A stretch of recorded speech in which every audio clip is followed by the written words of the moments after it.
Hello students, welcome to our an amazing channel SR academy. तो आज हम करने वाले हैं क्लास नाइन्थ के साइंस का चैप्टर नंबर 9, जिसका नाम है ग्रेविटेशन। ये हमारे इस चैप्टर का पार्ट 3 होगा। पार्ट 1 और पार्ट 2 में हम ऑलरेडी अपने ग्रेविटेशन के पार्ट को कंप्लीट कर चुके हैं, जिसमें हमने ग्रेविटेशन के इंट्रो के बारे में पढ़ा, ग्रेविटेशन की वैल्यूज के बारे में पढ़ा, जो हमारा कैपिटल जी और स्मॉल जी था उसको समझा। साथ ही साथ हमने ग्रेविटेशन के अलावा हमने वहाँ पे थ्रस्ट और प्रेशर के कॉन्सेप्ट को भी समझा। अब आगे के इस लेक्चर में हम जो हमारे रिमेनिंग टॉपिक्स बचे थे इम्पोर्टेंट, मतलब जो पेपर में हमारे आते हैं बायोन्सी के साथ साथ आर्किमिडीज प्रिंसिपल, आज हम उसके बारे में डिस्कस करेंगे।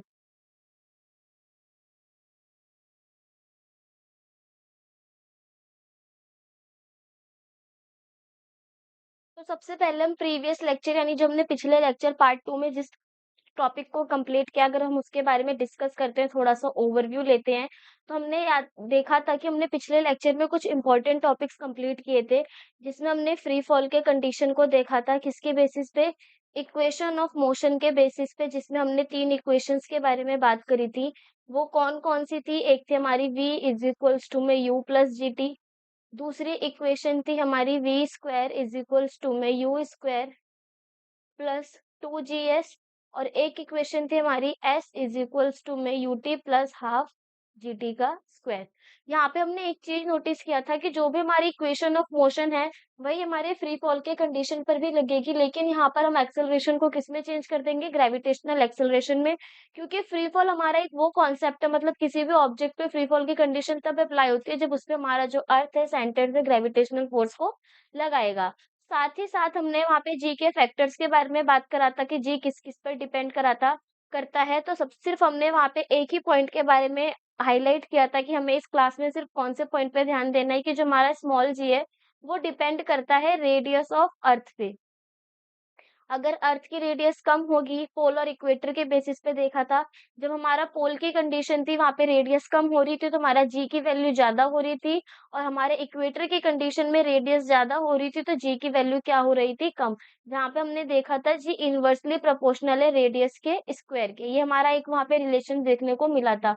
उसके बाद हमने थ्रस्ट और प्रेशर के बारे में बात किया था, जिसमें थ्रस्ट और प्रेशर को हमने समझा था। थ्रस्ट क्या होता है कि जब हम फोर्स को लगाते हैं एक परपेंडिकुलर, मतलब अगर हम किसी भी सरफेस पर 90 डिग्री पर फोर्स को अप्लाई करेंगे, उसे हम बोलते हैं थ्रस्ट। वही प्रेशर क्या होता है कि थ्रस्ट को हम कितने एरिया पर लगा रहे हैं, मतलब कितनी फोर्स को हम एरिया पे कितने एरिया पे हम फोर्स को लगा रहे हैं, वो हमारा क्या कहलाता है? प्रेशर। वहां पे हमने देखा था कि प्रेशर डायरेक्टली प्रोपोर्शनल होता है फोर्स के, और प्रेशर ही हमारा इनवर्सली प्रोपोर्शनल होता है एरिया के। जिसके बेसिस पे हमने कुछ एप्लीकेशंस को देखा था, जिसमें हमने कुछ एप्लीकेशंस को इम्पोर्टेंट भी मार्क किया था। वो कौन कौन सी थी? सबसे इम्पोर्टेंट एप्लीकेशन एक हमारी वहां पर थी स्कूल बैग वाली, जिसमें हमने क्वेश्चन ये देखा था कि हमारी जो स्कूल बैग की स्ट्रेप्स हैं, उन्हें चौड़ा क्यों बनाया जाता है, उन्हें ब्रॉड क्यों बनाया जाता है? क्योंकि एरिया बढ़ने की वजह से प्रेशर कम लगता है और शोल्डर पे हमारे पेन फील नहीं होता है। तो ये सब जो हमारे टॉपिक्स थे वो हमारे प्रीवियस लेक्चर के टॉपिक्स थे। हमने प्रीवियस लेक्चर में कितने कितने टॉपिक्स करे थे, साथ ही साथ हमने पिछले लेक्चर में इंपॉर्टेंट टॉपिक्स के बारे में भी डिस्कस कर लिया था। अब हम आज के लेक्चर में प्रीवियस लेक्चर को रिकॉल करने के बाद, अच्छे से चीजों को दोबारा से रिमाइंड करने के बाद आगे की तरफ बढ़ेंगे, आज के लेक्चर को कंटिन्यू करेंगे।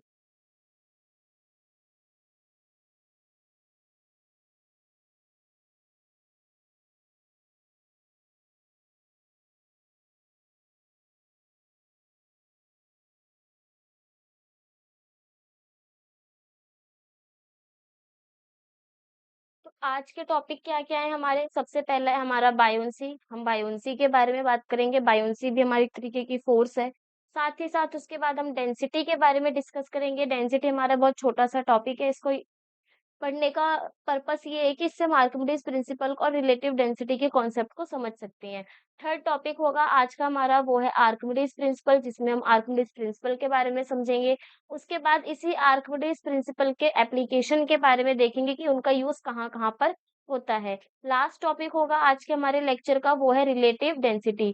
तो ये जो हमारे पांच कॉन्सेप्ट्स है, पांच टॉपिक्स हैं, इनको हम आज कवर करेंगे और अपने ग्रेविटेशन वाले चैप्टर को फिनिश कर देंगे।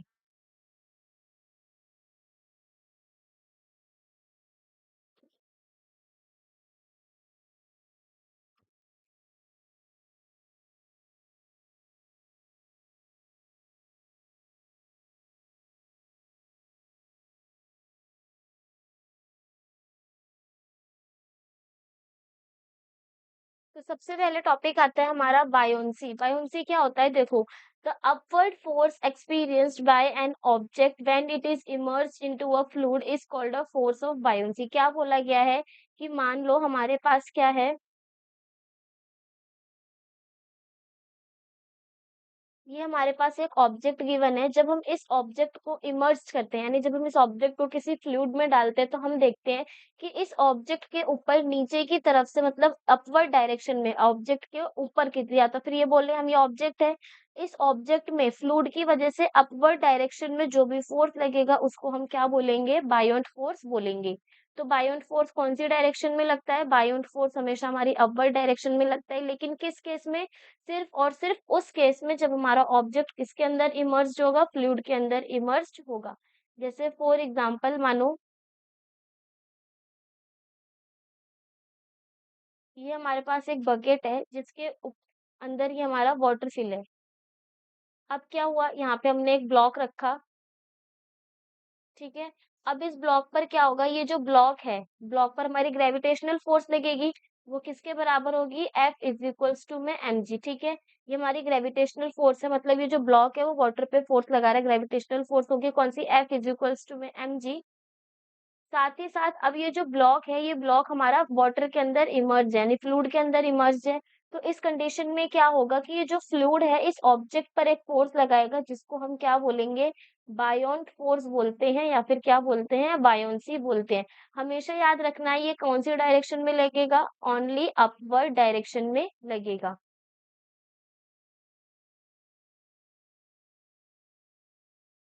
It acts in upward direction and it depends on the density of the liquid. और ये किस पे डिपेंड करता है, ये हमारा लिक्विड की डेंसिटी पर डिपेंड करता है।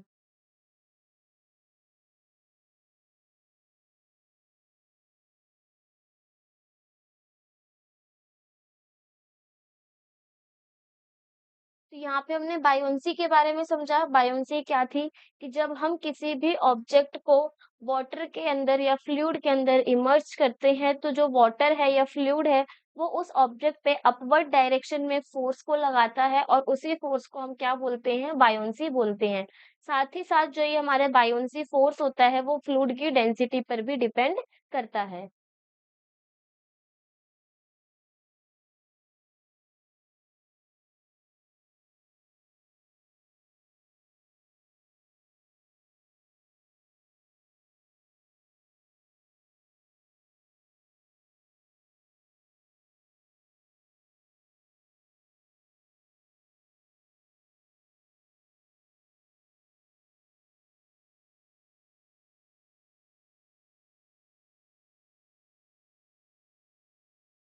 नेक्स्ट हमारे पास इसमें गिवन है फ्लोट और सिंक का केस। देखो फ्लोट और सिंक के केस में क्या होगा, बोला गया है when force of gravitational attraction of the earth on the surface of the object is smaller than buoyant force exerted by fluid on the surface of the object, object floats in the fluid.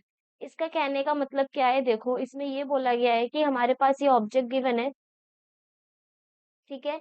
अब दो condition होगी, अगर हम किसी भी object को water के अंदर डालते हैं, या तो वो फ्लोट होगा, यानी वो तैरेगा, या फिर सिंक हो जाएगा या डूब जाएगा।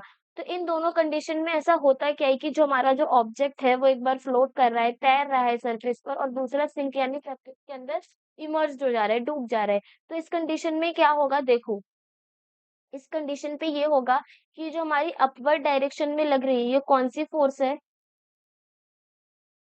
अपवर्ड डायरेक्शन में जो हमारी यहाँ पे लग रही है वो है हमारी बायोंट फोर्स। और जो फ्लोट ऑब्जेक्ट पे नीचे की डायरेक्शन में लग रही है वो है हमारी इसमें ग्रेविटेशनल फोर्स। तो यहाँ पे हम एक चीज नोटिस करेंगे कि जो हमारे ग्रेविटेशनल फोर्स है वो कम लग रहा है, और वहीं अगर हम बायोंट फोर्स को देखें तो बायोंट फोर्स कैसा लग रहा है, ज्यादा।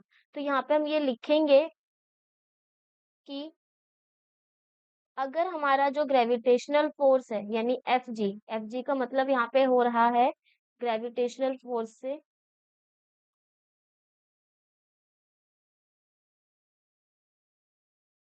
और एफ बी का मतलब है बायोंट फोर्स। तो यहाँ पे हम ये कहेंगे कि अगर हमारा ग्रेविटेशनल फोर्स क्या है, कम है, कौन सी फोर्स से? बायोंट फोर्स से। तो इस कंडीशन में जो हमारा ऑब्जेक्ट है वो क्या करेगा? फ्लोट करेगा, क्योंकि हम देख सकते हैं नीचे से प्रेशर ज्यादा मिल रहा है, नीचे से प्रेशर ज्यादा मिल रहा है, इसका मतलब ये है कि ऑब्जेक्ट ऊपर की तरफ उठेगा, यानी वो सरफेस पर क्या करेगा? फ्लोट करेगा। वहीं अगर हम सिंक वाले केस में देखें, तो सिंक के केस में हम ये देखने को मिलेगा कि जो इस कंडीशन में हमारी जो ग्रेविटेशनल फोर्स है वो ज्यादा है, और जो हमारी बायोंट फोर्स है वो क्या है? कम है। तो यहाँ पर हम एक कंक्लूजन ये लिख सकते हैं कि अगर हमारा जो ग्रेविटेशनल फोर्स है वो ज्यादा होगा और जो बायोंट फोर्स है वो कम होगा, तो इस कंडीशन में हमारा ऑब्जेक्ट क्या करेगा? सिंक करेगा, क्योंकि उस पे फोर्स ऊपर से ज्यादा लग रहा है, फोर्स ऊपर से ज्यादा लग रहा है मतलब प्रेशर ऊपर से ज्यादा मिल रहा है। तो ऑब्जेक्ट किसके अंदर धंसना शुरू कर देगा? पानी के अंदर या फिर उस फ्लूइड के अंदर धंसना शुरू कर देगा, जिससे हम ये कह सकते हैं कि जो ऑब्जेक्ट है वो सिंक कर जाएगा, डूब जाएगा। तो ये दोनों कंडीशंस हमें याद रखनी है, किस कंडीशन में हमारा ऑब्जेक्ट फ्लोट करेगा और किस कंडीशन में हमारा ऑब्जेक्ट सिंक करेगा।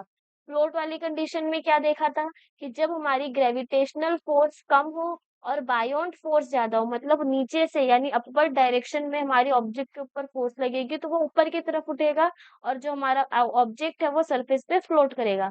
लेकिन वहीं अगर हम सिंक की कंडीशन देखें तो उसमें ग्रेविटेशनल फोर्स ज्यादा होती है और बायोंट फोर्स हमारी कम होती है, तो इस कंडीशन में हमारा जो ऑब्जेक्ट है वो सिंक कर जाएगा। देखो यहाँ पे भी दे रखा है, बस यहाँ पे स्टेटमेंट में दे रखा है तो थोड़ी कंफ्यूजन होगी। बोला गया है when force of gravitational attraction of the earth on the surface of the object, मतलब ऑब्जेक्ट की सरफेस पे जो ग्रेविटेशनल फोर्स लग रही है वो ज्यादा है, ये हमारा ग्रेटर देन का साइन है, जो ग्रेटर देन है किससे? बायोंट फोर्स जो फ्लूइड लगा रहा है किस पे? ऑब्जेक्ट की सरफेस पे। वही बोला गया है अगर हमारा ग्रेविटेशनल फोर्स ज्यादा है और बायोंट फोर्स कम है, तो इस कंडीशन में ऑब्जेक्ट हमारा क्या कर जाएगा? सिंक कर जाएगा। ये दोनों कंडीशंस हमें अच्छे से याद होनी चाहिए, क्योंकि ये हमसे एमसीक्यू में इस फॉर्म में क्वेश्चन पूछा जाता है। हमारे पास ग्रेविटेशनल फोर्स और बायोंट फोर्स में कंपैरिजन दे दिया जाएगा, रिलेशनशिप दे दिया जाएगा, हमसे पूछा जाएगा कि किस कंडीशन में ऑब्जेक्ट हमारा फ्लोट करेगा और किस कंडीशन में हमारा ऑब्जेक्ट सिंक करेगा।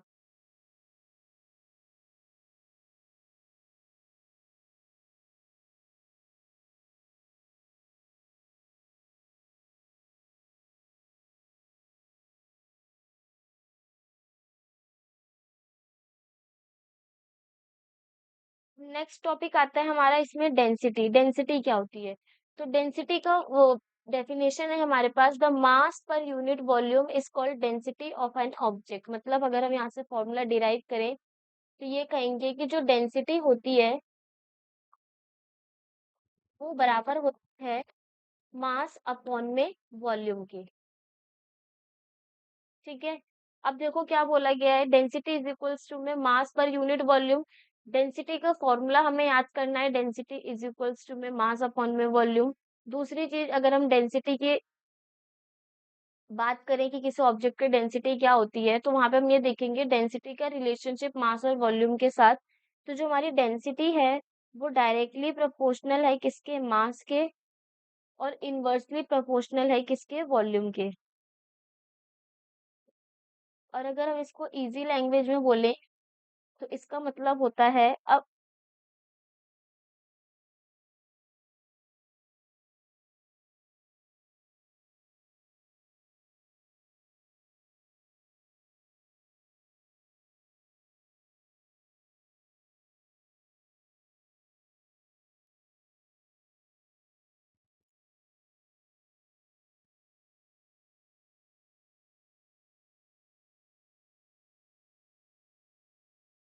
देखो डेंसिटी को अगर हम इजी लैंग्वेज में बोले तो डेंसिटी की मतलब क्या होता है, इसमें बोला गया है how much stuff is packed into a given space. मानो ये हमारे पास एक गिवन स्पेस है, किस शेप में है? क्यूब शेप का है, ये हो गया हमारा वॉल्यूम, मतलब ये हमारी खाली जगह है, स्पेस गिवन है।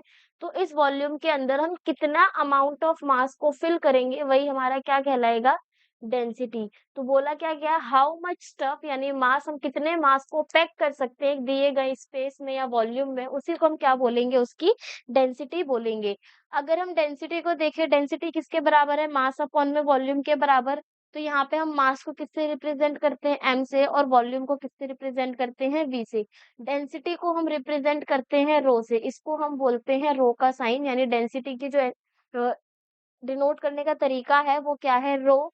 RHO और जिसका सिंबल क्या है हमारा P की तरह होता है, बट ये P नहीं होता। इसको हम इस तरीके से डिनोट करते हैं। डेंसिटी की अगर हम SI यूनिट के बारे में अगर बात करें,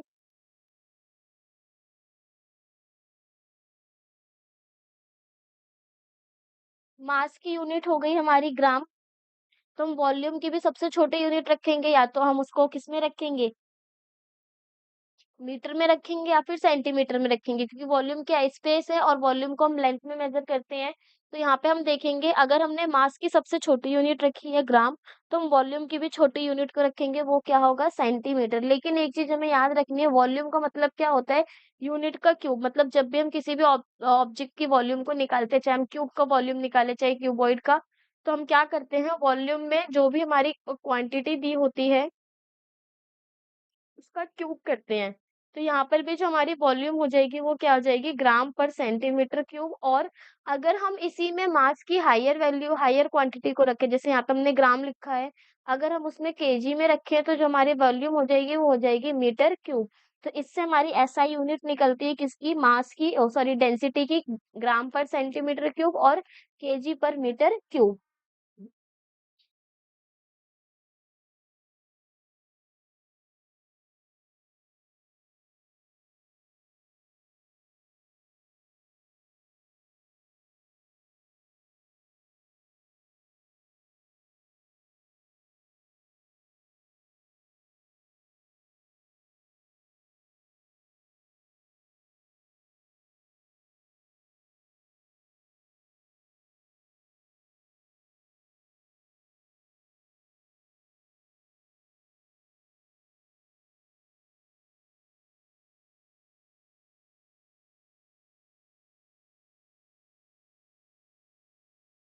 आज का थर्ड टॉपिक है अब हमारा आर्किमिडीज प्रिंसिपल। लेक्चर के स्टार्टिंग में हमने टोटल 5 टॉपिक्स के बारे में डिस्कस करा था, जिसमें हमने बायोन्सी फोर्स को डिस्कस करा था, फिर हमने देखा था हम डेंसिटी के बारे में पढ़ेंगे, थर्ड हम आर्किमिडीज प्रिंसिपल पढ़ेंगे, उसके बाद हम इसकी एप्लीकेशन को देख के रिलेटिव डेंसिटी पर ये चैप्टर को फिनिश करेंगे। तो ये अब हमारा थर्ड टॉपिक है, जिसमें हमें किसके बारे में पढ़ना है, आर्किमिडीज प्रिंसिपल के बारे में पढ़ना है। देखो, आर्किमिडीज प्रिंसिपल बोलता है क्या है, क्या स्टेटमेंट क्या है इस प्रिंसिपल की, या ये प्रिंसिपल कहना क्या चाहता है।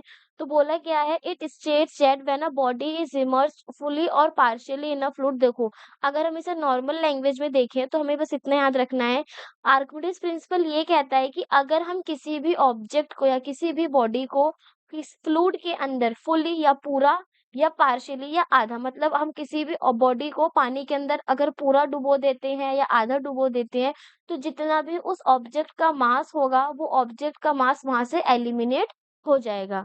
तो अब ये कैसे बोला गया है, देखो इसमें बोला गया है, इट स्टेट्स, जो हमारा आर्किमिडीज प्रिंसिपल है वो ये कहता है कि अगर हम किसी भी बॉडी को इमर्ज्ड करते हैं फुली और पार्शियली इन अ फ्लूइड, मतलब फ्लूइड के अंदर पूरी तरीके से इमर्ज करें, डालें या फिर हाफ डालें, मतलब या तो हम उसे पूरा पानी के अंदर डुबो दें या आधा पानी के अंदर डुबोएंगे, तो हम ये देखेंगे कि उसके ऊपर फ्लूइड एक फोर्स लगाएगी। वो कौन सा फोर्स है, अपवर्ड डायरेक्शन में बायोन्स फोर्स।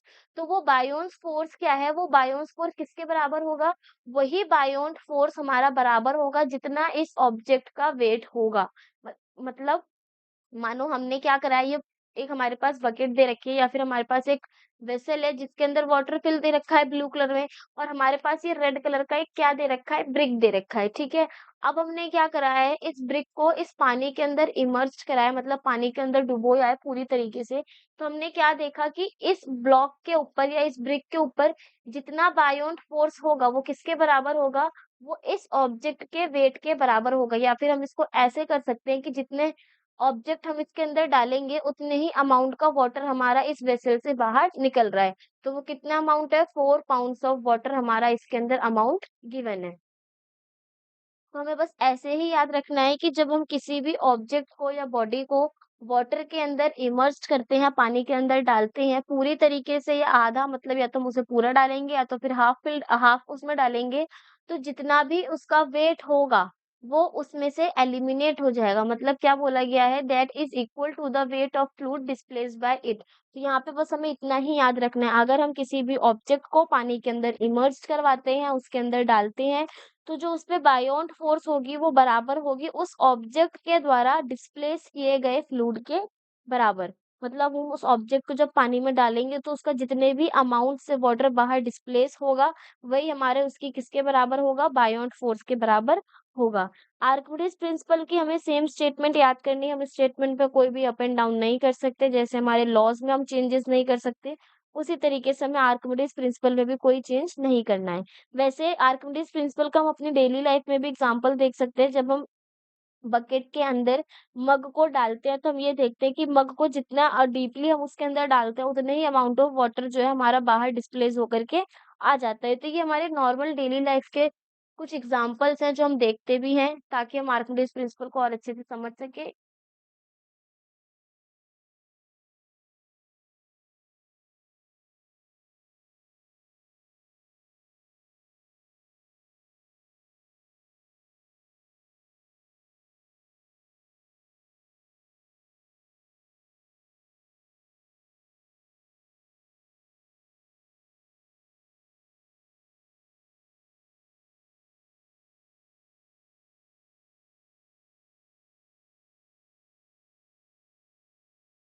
अब बारी आती है आर्किमिडीज प्रिंसिपल के एप्लीकेशंस की। क्या क्या एप्लीकेशन है देखो, जो हमारा आर्किमिडीज प्रिंसिपल है उसका हम यूज कहाँ करते हैं? Applications of Archimedes principal. सबसे पहला, it is used in determining relative density of a substance. देखो, रिलेटिव डेंसिटी क्या होता है? रिलेटिव डेंसिटी में हम क्या करते हैं कि जो हमारा ऑब्जेक्ट होता है उसकी डेंसिटी को किसी के डेंसिटी से कंपेयर करके चलते हैं, रिलेट करके चलते हैं। तो जो हम आर्किमिडीज प्रिंसिपल है इसका यूज करते हैं रिलेटिव डेंसिटी को समझने के लिए। साथ ही साथ जो हमारी शिप्स होती हैं, सबमरीन्स होती हैं, उनमें डिजाइनिंग करने के लिए हम आर्किमिडीज प्रिंसिपल का यूज करते हैं। थर्ड दे रखा है, हाइड्रोमीटर्स और इलेक्ट्रोमीटर्स का भी यूज किया जाता है इसी प्रिंसिपल के बेसिस पर। तो ये जो तीन हमारे प्रिंसिपल हैं, ये हमें डायरेक्ट इसी तरीके से याद करनी है, क्योंकि ये सारे जो टॉपिक हैं आज के लेक्चर के वो बहुत ज्यादा इंपॉर्टेंट है, इनको हम स्किप नहीं कर सकते एग्जाम पर्पज से। तो यहाँ पे हमें आर्किमिडीज प्रिंसिपल के तीनों एप्लीकेशन दे रखी है, वो कौन कौन सी हैं? रिलेटिव डेंसिटी को मेजर करने के लिए, शिप और सबमरीन की डिजाइनिंग के लिए। साथ ही साथ इसमें दो इम्पोर्टेंट प्रिंसिपल हैं, कौन सा? हाइड्रोमीटर और इलेक्ट्रोमीटर का भी हम यूज करते हैं आर्किमिडीज प्रिंसिपल की मदद से। तो हाइड्रोमीटर और इलेक्ट्रोमीटर का नाम याद होना चाहिए, ताकि हम एमसीक्यू में डायरेक्ट टिक कर सके जब भी हमारे पास क्वेश्चन आए। अब उसके बाद देखा गया है, देखो कि it is because of this ship made of iron and steel floats in water and where as a small ship of iron sinks in it। ये आर्किमिडीज प्रिंसिपल की मदद से हम ये देख सकते हैं कि जो हमारी शिप है वो बहुत बड़ी आयरन से मिलकर बनी होती है, लेकिन वो वाटर के ऊपर फ्लोट करती है। वहीं अगर हम छोटे से टुकड़े के बारे में बात करें आयरन के, तो वो क्या हो जाता है? डूब जाता है। तो ये हमें किसका एग्जाम्पल दे रखा है? आर्किमिडीज प्रिंसिपल का, कि जो हमारी शिप होती है वो बहुत बड़े अमाउंट में उसमें आयरन का यूज होता है, लेकिन वो तब भी पानी के ऊपर तैरती है। लेकिन जो हमारा छोटा सा आयरन का एक पीस होता है, जब हम उसे वाटर के अंदर डालते हैं तो वो सिंक कर जाते हैं, यानी डूब जाता है।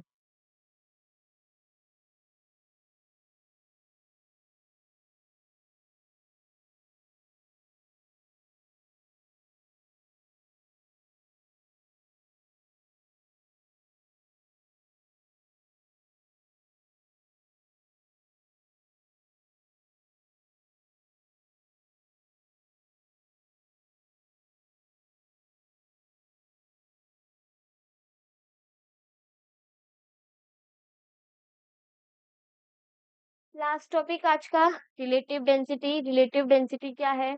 The ratio of the density of a substance to that of the density of water is called a relative density. अभी सिर्फ हम इसकी डेफिनेशन को देखेंगे, अगर हम इसको एग्जाम्पल से समझो तो देखो रिलेटिव डेंसिटी आखिरकार होती क्या है।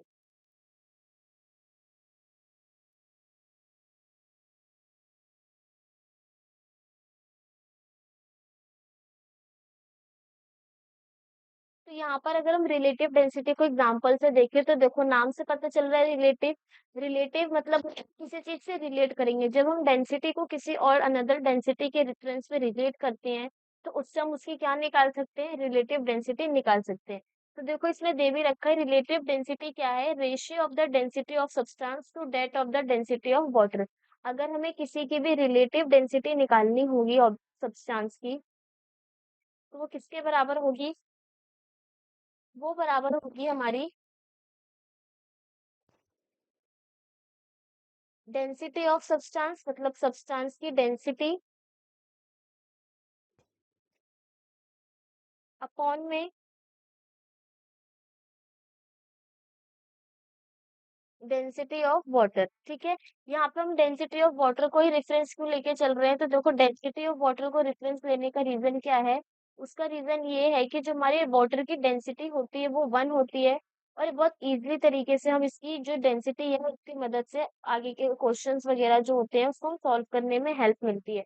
तो इस वजह से हम रिलेटिव डेंसिटी में वाटर की डेंसिटी से कंपेयर करेंगे, रिलेट करेंगे, और हमें पता है कि वाटर की डेंसिटी कितनी होती है, 1।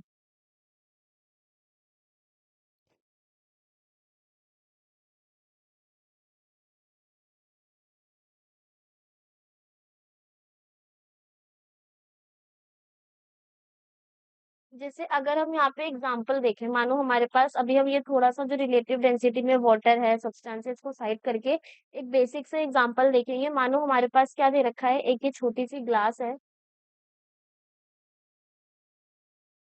अगर हमसे इस ग्लास की रिलेटिव डेंसिटी के बारे में बात की जाएगी कि इसकी रिलेटिव डेंसिटी कितनी है वाटर फिल होने की, और हम यहाँ पे ये देखते हैं कि ये हमारे पास एक आइस क्यूब दे रखा है, और इस आइस क्यूब की जो डेंसिटी है वो कितनी है, स्मॉल डी। तो हम यहाँ पे ये कह सकते हैं कि जो रिलेटिव डेंसिटी होगी ग्लास के अंदर वाटर के फिलअप होने की, वो क्या होगी, इट्स स्मॉल डी। यानी जो ऐसे के आइस क्यूब है, यानी ये, या फिर ये कह सकते हैं वाटर के अंदर जो हमारे टोटल आइस क्यूब है वो 15 आइस क्यूब आ सकते हैं। तो इसकी जो रिलेटिव डेंसिटी होगी किसके रेफरेंस में, आइस क्यूब के रेफरेंस में, वो कितनी हो जाएगी, 15 डी। ये सिर्फ हम एक एग्जाम्पल के पर्पज से देखेंगे कि जो हमारी वाटर की रिलेटिव डेंसिटी होगी उस ग्लास के अंदर वो कितनी होगी। वो कुछ इस तरीके से होगी कि कितना अमाउंट ऑफ वाटर इसके अंदर जा रहा है। तो हमने क्या करा कि आइस क्यूब की डेंसिटी को माना डी, और इस ग्लास के अंदर जितना अमाउंट ऑफ हमारा आइस क्यूब आएगा वही उसकी क्या कहलाएगी, रिलेटिव डेंसिटी कहलाएगी। अब अगर हमें रिलेटिव डेंसिटी निकालनी है उस ग्लास की, तो हम क्या करेंगे, सबसे पहले सब्सटेंस की डेंसिटी निकालेंगे, कितने अमाउंट में सब्सटेंस हमारे इसके अंदर प्रेजेंट है उसकी डेंसिटी क्या है। साथ ही साथ उसको हम डिवाइड कर देंगे डेंसिटी ऑफ वाटर से, तो हमारी इससे क्या निकल के आ जाएगी, रिलेटिव डेंसिटी निकल के आ जाएगी। वर्ड को तोड़ के हम जितना समझने की कोशिश करेंगे वो हमारे लिए इजी रहेगा। तो रिलेटिव डेंसिटी को बस सिंपल ऐसे याद करना है कि जब हम किसी भी सब्सटेंस की डेंसिटी को वाटर के रेफरेंस में निकालते हैं, या फिर ये बोले कि हम किसी भी सब्सटेंस की डेंसिटी को वाटर की डेंसिटी के रेफरेंस में निकालते हैं, तो वो हमारा क्या कहलाता है, रिलेटिव डेंसिटी। हमने वाटर की डेंसिटी को ही रेफरेंस क्यों लिया, क्योंकि वाटर की डेंसिटी की वैल्यू होती है हमारी 1, और 1 हमारा सबसे स्मॉलेस्ट नंबर है जिससे हम अपनी कैलकुलेशन को सॉल्व कर सके। मतलब नॉट मैथ वाला, बट हाँ ये कह सकते हैं कि जो कैलकुलेशन होगी वो उसकी वजह से इजी हो जाएगी, और हम इस वजह से स्टैंडर्ड फॉर्म होता है डेंसिटी का जो वाटर का वो 1 होता है, तो हम उसको वाटर के रेफरेंस में ही रिलेट करते हैं ताकि रिलेटिव डेंसिटी का कॉन्सेप्ट समझ में आ सके।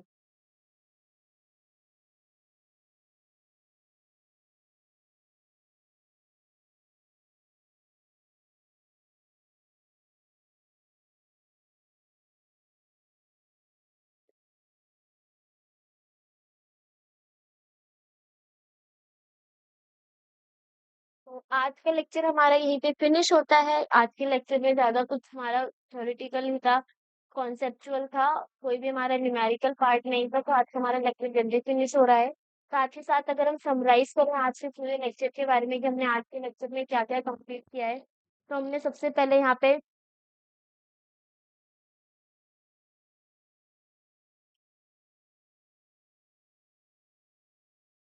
बायोन्सी के बारे में पढ़ा, फिर उसके बाद हमने डेंसिटी के कॉन्सेप्ट को देखा, आर्किमिडीज प्रिंसिपल के बारे में देखा।